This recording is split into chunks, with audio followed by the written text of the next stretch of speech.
tanto ruido confunde. ¿Qué o quién estará detrás? ¿Te atreves a abrir? En la web suena más fuerte y claro. Cabecera MX presenta El Timbre. Iniciamos.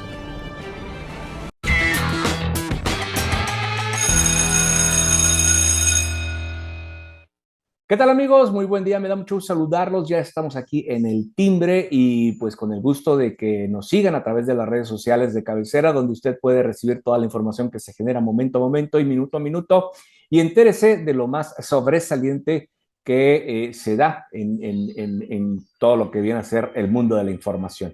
El día de hoy saludo con mucho gusto a mis compañeros que en este día están con nosotros. Héctor Romero, ¿cómo estás, Héctor? Hola, muy bien, pues con el gusto de saludarlos y a estar con ustedes. Qué bueno, bienvenido. Y bueno, también está con nosotros Carlos Maguey. ¿Cómo estás, Carlos? ¿Qué tal? ¿Cómo están? Héctor, Alberto, ¿cómo les va? Buen día. Aquí ya iniciando. Ya hasta suena raro que iniciamos la semana y ya no hay lluvias, ¿verdad? Bueno, el lunes se cayó un chipi muy leve, ¿no? Pero se programaron o están programadas o pronosticadas, mejor dicho, lluvias para de Al fin. mañana y de mañana para el fin de semana. Sí, Entonces, sí, sí. Ahorita hay más temblores que lluvias. ah, bueno, es temporada de temblores. Sí, sí, sí. Digo, Muy bien. de leves a moderados, como dice la aplicación. Así es. Y así sigan, así sigan. Pues bueno, vamos a darle, si gustan, tenemos este tema que surgió luego de 8 años de conmemorarse, de recordar noche de Iguala, la desaparición de los 43 estudiantes de Ayotzinapa. Pues resulta que sorpresivamente el mismo día o ayer fue también, no recuerdo, ustedes díganme, no, ayer en medio de todo el escándalo, pues el fiscal de la Unidad Especial de Investigación y Litigación para el caso de Ayotzinapa, de la Fiscalía General de la República, Omar Gómez Trejo, presentó pues su renuncia, y pues esto es un hecho pues significativo. Presión, estrés, ¿qué hay atrás de esto, Héctor? No, pues hay una terrible situación que apenas vamos a estar viendo la punta del iceberg en estos días, porque es una cadena de encubrimientos, de mentiras, de manipulación, como pocas. Y curiosamente ahora los aliados del presidente, los que fueron utilizados electoralmente por tantos años por el presidente de la República, ahora ya se pelearon con él. Los mensajes que le dirigieron el día de hoy por el aniversario, digo el día de ayer, perdón, fueron terribles. Y es una situación que genera una cadena de rebotes y de cosas donde nos damos cuenta que o de verdad el ejército estaba involucrado, cosa que había que aclarar que no fue el Estado como pretenden sembrarlo, y como el subsecretario ha pretendido manipular las cosas para el efecto de que se diga que fue el ejército el que masacró a los chavos o que estaban involucrados. Yo en el peor de los casos estoy seguro que a lo mejor hubo uno o dos militares involucrados en los temas, porque lamentablemente, y todos lo sabemos, el ejército está permeado por el narco. Y esto no es nuevo, o sea, ¿por qué los operativos de la DEA jamás le daban información al ejército mexicano? ¿Verdad? Siempre a los grupos élite de la Marina, y no querían saber nada del ejército, por la estrecha relación que había entre algunos miembros del ejército y la delincuencia. En el caso de Sinapa, pues no dudo que sea una situación igual, pero provoca una serie de cadenas y de rebotes terribles, porque habrá que recordar que ya se habían girado órdenes de aprehensión a espaldas del fiscal especial. O sea, cómo estaba actuando la comisión, o el presidente de la comisión, el subsecretario, y la Fiscalía General de la República, para tratar de manchar al ejército, para involucrar al ejército en esta situación, donde giran órdenes de aprehensión. Recordemos que hasta en la cárcel indebidamente Murillo Karam. Ahora giran órdenes de aprehensión contra 21 militares pero además de querer detener a los 21 militares, había un orden de aprehensión contra el fiscal de Guerrero en esa época y contra la presidenta del Supremo Tribunal del Estado de Guerrero. Entonces, no es esto un tema tan sencillo que señalar, porque ¿qué hay detrás para que la Fiscalía General de la República se tuviera que desistir con todo y lo que causa política y jurídicamente en la averiguación de 21 órdenes de aprehensión de los militares? Aquí nos deja la sociedad en una zozobra terrible por pensar que hay de fondo, y los malpensados dirán que el ejército intervino y amenazó al presidente, como se dijo en alguna columna de ayer, para que no mancharan al ejército y mejor retiraran las acusaciones, que incluso el general secretario amenazó hasta al propio presidente de que ya le bajaran una rayita en querer involucrar al ejército, cosa que yo no dudaría tampoco. Pero por el otro lado también, yo tendría mis dudas si de veras se giraron estas órdenes de aprehensión, como lo han venido haciendo en estos días por situaciones políticas, con el único propósito de quedar bien con la sociedad electoralmente y poder decir, ven, hasta el ejército estaba involucrado, pero nosotros, los de este partido, éramos puros y santos. Y el problema se complica todavía más cuando la versión que habían filtrado, la versión que habían dado a conocer, que estaba totalmente testada, totalmente tachada, a alguien se le entrega a una periodista sin testar, y tiene que haber sido alguien de adentro que está causando esta situación, y nos damos cuenta que hay una manipulación enorme del presidente para tratar de cuadrar la narración, salvando la relación de su gobierno, salvando su relación con el entonces presidente municipal de Iguala, y queriendo desconectar todo lo que pudiera afectar a Morena y sus aliados. Pero al final de cuentas, esto nos causa una serie de problemas que no nos deja ver el fondo. Lo que queremos saber como sociedad, y los padres de familia deben saber, quién y por qué mataron a sus hijos, dónde están o los cadáveres, o están vivos, o realmente los eliminaron, los disolvieron, como dicen las grabaciones que ahí presentan en la Comisión de la Verdad, y de veras los tiraron al río, qué les hicieron. Eso es lo que está de fondo. Lo que queremos saber, si de veras los muchachos eran delincuentes y se robaron un camión cargado de droga, y eso fue lo que provocó que los aniquilaran. Eso es lo que debemos saber como sociedad y lo que nos interesa. No chismes de que si el fiscal le dijo al otro y que si la fiscalía, porque ya la narrativa ya la desviaron y pretenden desviar. Oye, si en esas órdenes de aprehensión estaba hasta un general, entonces, ¿de veras estaría involucrado en un crimen tan tonto como para decir el ejército intervino, fue el Estado, etcétera? ¿O es una narrativa con fondo político que ahora ya los padres de los 43 ya se negaron a seguir jugando? Las declaraciones que hacen son muy serias. Le dicen al presidente que ya basta, que ya estuvo bueno de los que lo estén manipulando, y que ellos quieren saber qué pasa con sus hijos.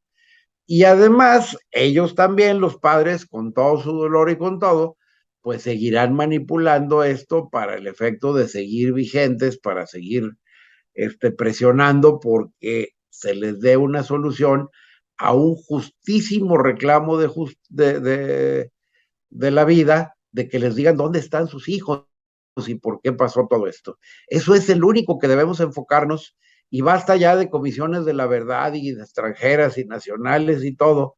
Lo que queremos es que haya una investigación real, no manipulada políticamente como han sido varias, para el efecto que se esclarezcan los hechos. ¿O qué opinas, Carlos? Se les hizo engrudo ahora sí el tema, ¿no, Carlos? Sí, fíjate que efectivamente ya se les hizo bolas el engrudo, pero ahora tienen un problema. En realidad, creo que la única vía que tienen ya es una comisión de la verdad, que justamente es lo que Héctor nos dice, ya no debería ser así, efectivamente no debería ser así, lo que debemos tener es una investigación que derivara en en un juicio en el que se señalaran a los culpables fueran sancionados. Sin embargo, muchos de ellos ya fueron investigados y ya fueron eximidos, ya lo platicábamos la semana pasada, y eso deriva en que muchos de ellos que suponemos que pudieron haber sido responsables, hoy ya no pueden ser sancionados porque ya no pueden volver a ser juzgados. ¿Qué queda? Justamente una comisión de la verdad, un organismo que se encargue de platicarnos, de contarnos una versión, que esta es la que viene en este documento, la que se creó para este proceso, en el que nos cuenten lo que queda, ¿no? Lo que se puede, una versión más o menos clara, y muy probablemente terminar por decir nada más que ya no se puede juzgar a muchos de estos, ya no se les puede fincar responsabilidad, ya no pueden ser sancionados, los podemos perseguir y meter al bote porque cometan una infracción de tránsito, pero por el caso de Ayotzinapa ya no. No en todos los casos, pero en muchos de ellos sí. ¿Qué podríamos decir de Omar Gómez Trejo? Bueno, él es un hombre que estuvo a cargo de este proceso desde hace 3 años en esta fiscalía, pero además él fue parte del GIEG, que era el Grupo Interdisciplinario de Expertos Independientes en Derechos Humanos, que justamente integró la Comisión Interamericana de Derechos Humanos, de la cual él era parte. Él había trabajado en ello desde entonces, desde la anterior administración federal. Él ya había mostrado que estaba en contra de la versión que se estaba difundiendo, de la verdad histórica,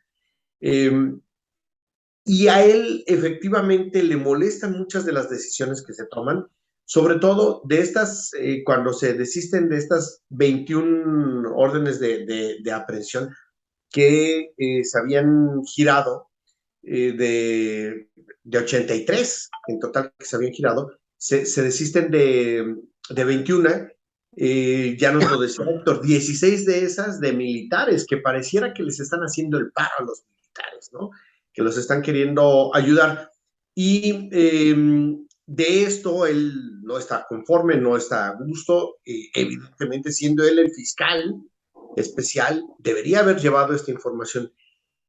Entiendo que hoy el presidente hizo un comentario sobre el tema y que dijo algo así como que efectivamente no estábamos de acuerdo con que él no quisiera, pero yo ahí tengo una duda. Esta Fiscalía Especial no es parte de la Fiscalía General de la República, y siendo la Fiscalía General de la República, no es un ente autónomo. Es decir, ¿qué tendría que estar opinando el presidente sobre eso, ¿no? Creo que el presidente se excede en esa parte. Justamente él tiene su vía, que es la Comisión de la Verdad. Y bueno, la otra cosa que lo molestó, según se dice, es que justo cuando Gómez Trejo andaba en Tel Aviv buscando traerse a Tomás Herón, que había sido el jefe de la Agencia de Investigación Criminal y que se supone que tendría algún tipo de responsabilidad, él andaba en Tel Aviv cuando ordena la detención de Murillo Karam. Y entonces también es un asunto que a él le molesta que se tomen decisiones sobre el proceso del cual él está encargado, bueno, estaba encargado, y deriva en su salida del día de ayer. Se retira, se sale, y es evidente que sí, que el contexto es de molestia, de enojo, de incomodidad, y hoy lo que vemos es justamente ya este proceso de su salida refleja un debilitamiento de parte del gobierno federal, una deficiencia más de aquellas promesas que había hecho, y muy especialmente creo que pero termina por perder mucho del respaldo que en algún momento le dieron algunos padres de estos estudiantes de Ayotzinapa. Pierde ese respaldo, hoy está quedando en mal, y así se quedó demostrado en muchas de las manifestaciones que se han dado en los recientes días, ¿no? Creo que es una derrota para el gobierno federal, queda mal con la sociedad, queda mal con mucha de la gente a la que este fue uno de los elementos que en su momento le dio muchos votos y hoy justamente se está convirtiendo en uno de sus principales debilitamientos, igual que le pasó a Peña Nieto, que termina por ser algo que lo marcó, que si bien nos decía Héctor, no necesariamente fue el Estado, bueno, no necesariamente el Estado, pero sí muchos personajes, porque tampoco puede ser el Estado completo, ¿no? Como ente, pero sí muchos personajes que lo integraban, que conforman el Estado, quienes pareciera que tomaron parte en estas decisiones y terminaron por en aquel momento marcar el gobierno de Enrique Peña Nieto, y hoy pareciera que le está tocando lo mismo a Andrés Manuel López Obrador, también le van a marcar su sexenio estas malas decisiones sobre el caso de los 43 estudiantes de Ayotzinapa. Y quedó mal también, pues con la familia, ¿no? De los 43, quedó mal también. Y bueno, pues como dices, ya esto, esperemos, no sea también un botín político, ¿no? Porque de que ha sido usado, ¿no, Héctor? Bueno, sin Perdón. duda lo es, sin duda lo es, ya nos lo decía Héctor, ¿no?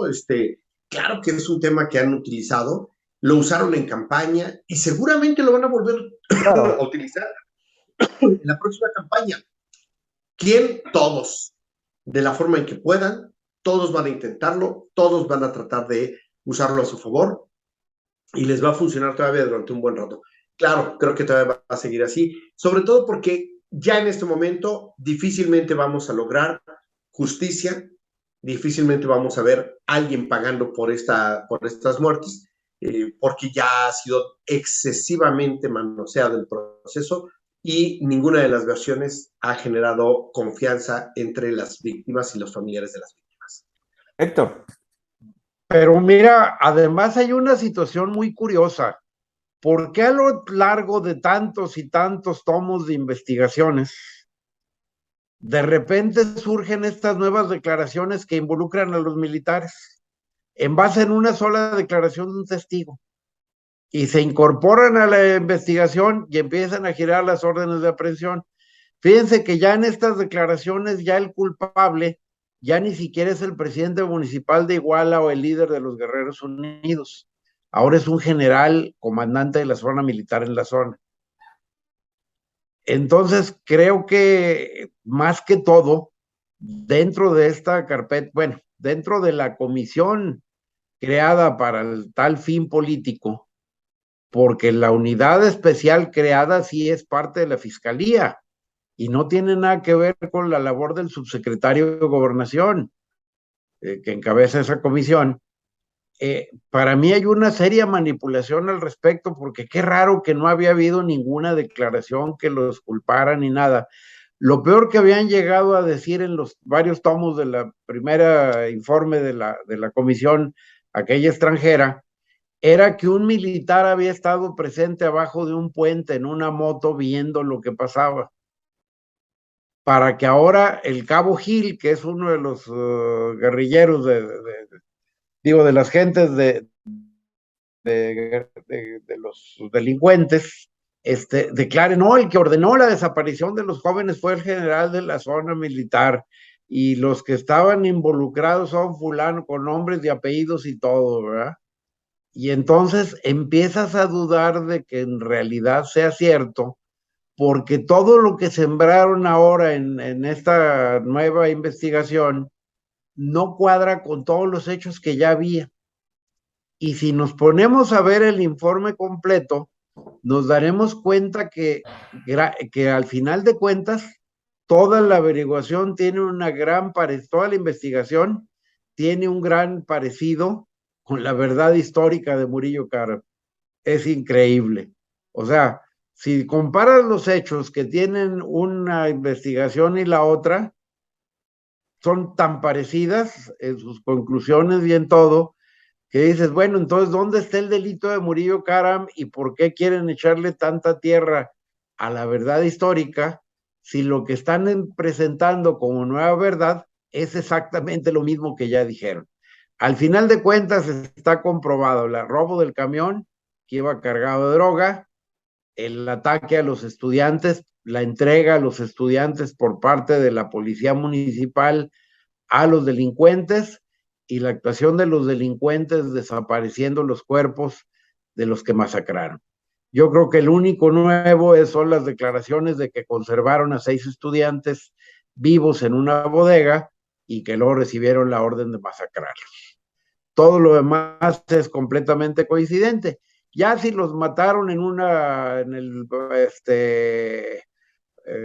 el basurero, los incineraron o los metieron en químicos, como ya ahora se dice. El problema es que no están ni los cadáveres, ni las evidencias, ni nada, y sigue siendo la misma versión con otros refritos diferentes. Pero nos lleva a la misma conclusión de que los chavos, pues los desaparecieron y que lamentablemente no van a volver a aparecer porque los mataron. Ahora, insisto, que renuncie el fiscal, pues creo que en vez de beneficiar la investigación, la perjudica.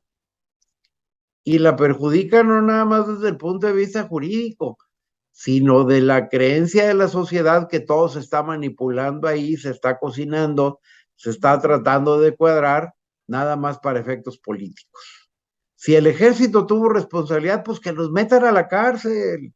Si hay un general o 21 involucrados, pues que los metan a la cárcel, pero también que no veamos inocentes culpados por motivos políticos, cuando debe prevalecer de todos modos en cualquier averiguación la presunción de inocencia que tampoco respetaron.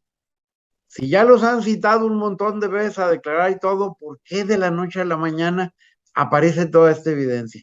Eso es lo que a mí y a muchos otros más nos tiene muy preocupados, de que de veras esté nada más cuadrando la información para el efecto de presentar una nueva versión política manejable. Porque también acordemos que Encinas no es un santo, es de los santones de Morena que quiere proteger los intereses del presidente y está haciendo todo lo posible para manipular a favor de la imagen política del presidente la narrativa de este lamentable suceso. Es donde estamos parados.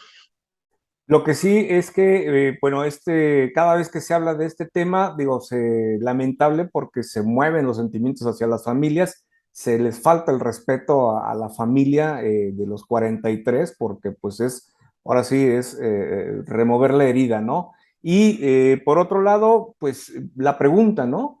¿Por qué no se sabe nada? ¿Por qué no se dice la verdad? ¿A quién encubren con este informe? ¿Qué sabe el gobierno que no quiere dar a conocer para resolver o dar por resuelto este tema, así como ya ustedes lo han aportado, ¿no? Creo que hay varias cosas todavía que nos quedan a deber y la pregunta es, ¿algún día sabremos la verdad de esto?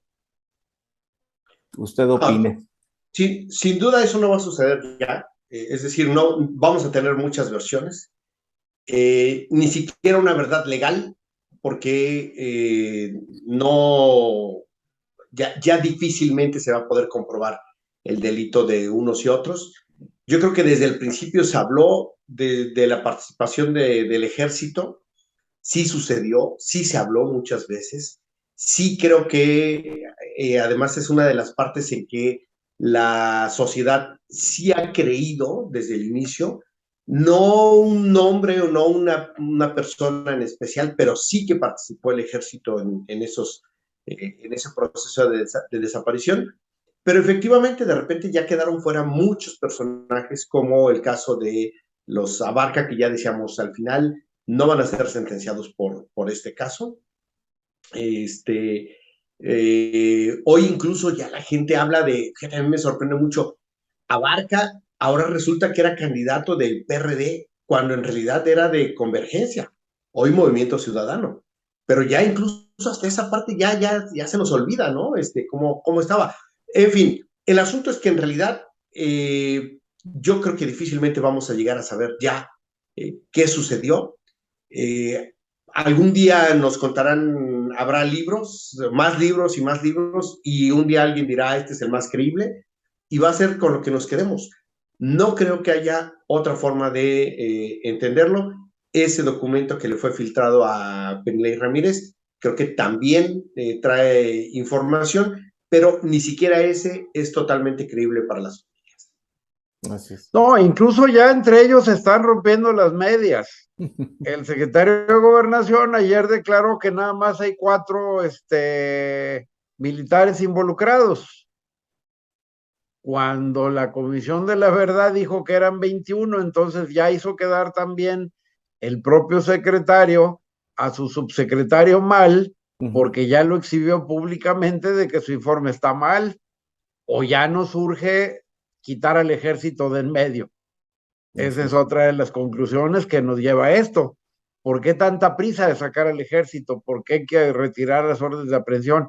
¿O de veras estaban involucrados? ¿O ya hay mucha molestia de parte del ejército con la 4T? Algo incómodo, ¿verdad? Algo incómodo en este tema.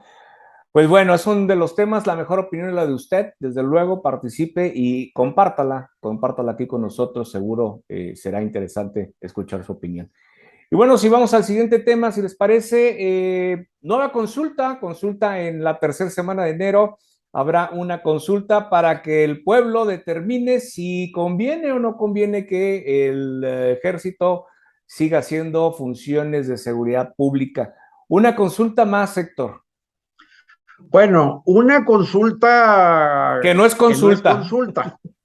Para empezar, es una vil manipulación para presionar a los senadores que la gente es lo que desea y es lo que quiere, porque ni siquiera las preguntas están bien hechas. O sea, yo no sé si se las dictó ahí a alguien en el camino, se le ocurrieron jugando béisbol y en una pregunta cierras 3 o 4 al mismo tiempo. Pues eso no es una pregunta para una consulta.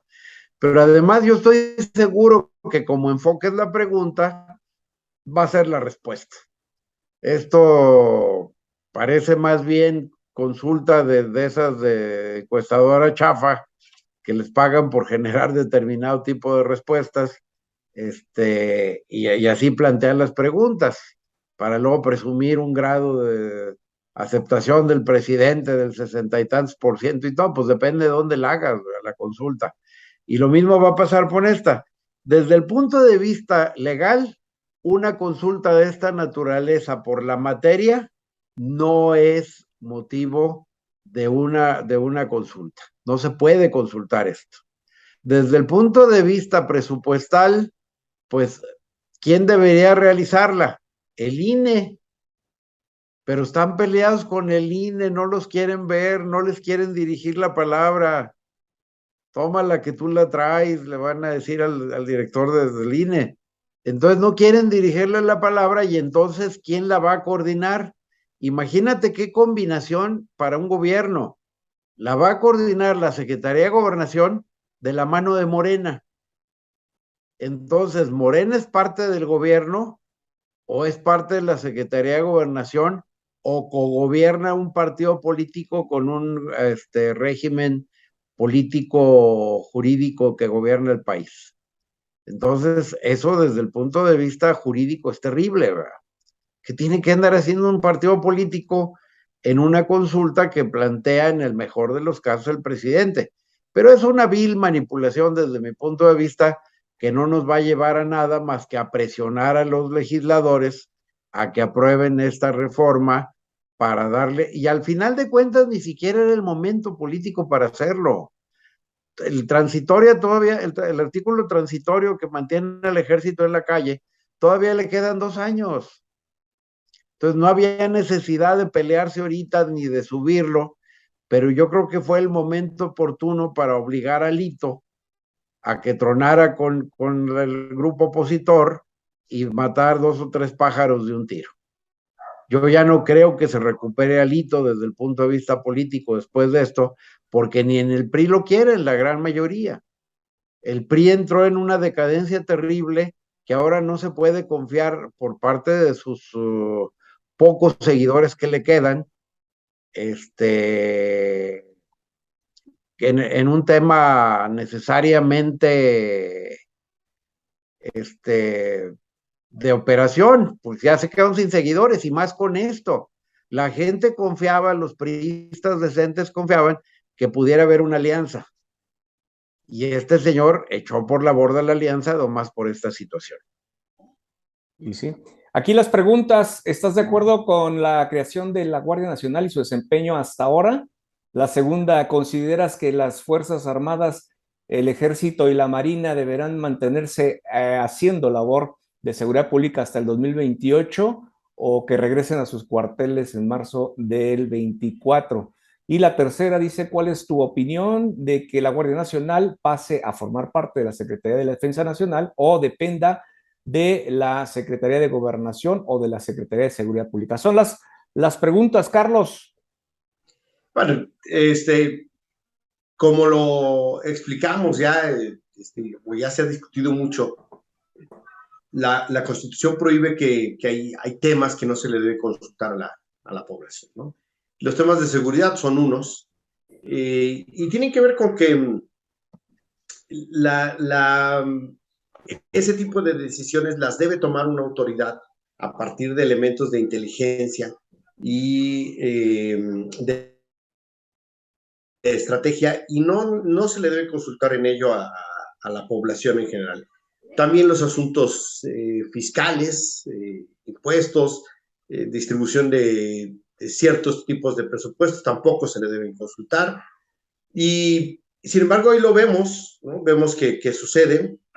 Sería el caso aquí de Jalisco también, cuando se preguntó sobre la reforma, sobre el nuevo pacto fiscal, ¿no?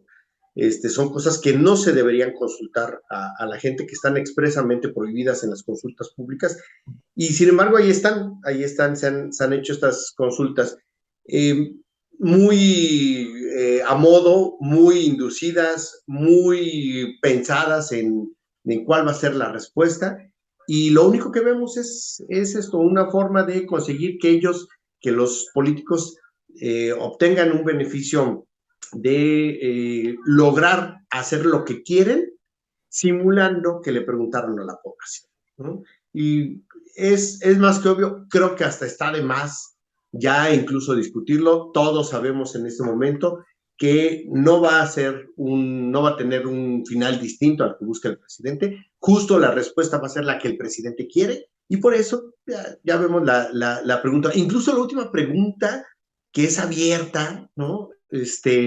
¿Cómo la van a procesar? ¿Cómo van a procesar? ¿Cuál va a ser el criterio de evaluación, no? Sí, es una pregunta cualitativa, abierta, no, es imposible de procesar, ¿no? Entonces, creo que justo tiene la intención de ser una farsa, y pues todos ya sabemos hacia dónde va. Lo único que nos queda es esperar a que pase, ¿no? Incluso ya no deberíamos hacerle demasiado vuelo a eso. Lo único que consiguen es más difusión, y la verdad es que no nos va a llevar a nada. Es cierto, no nos va a llevar a nada, y como dicen, pues mera manipulación, ¿no? De este tipo de actividades que realiza el gobierno, que suele hacer este tipo de consultas. Pero pues bueno, la mejor opinión es la de usted, insisto, compártanosla, y aquí con gusto atenderemos su comentario y su opinión. Con esto llegamos al final del programa. Gracias, Carlos, gracias, Héctor, gracias a usted por acompañarnos. Yo lo espero aquí el próximo viernes. Cuídense y que tengan una excelente resto de semana. Hasta entonces.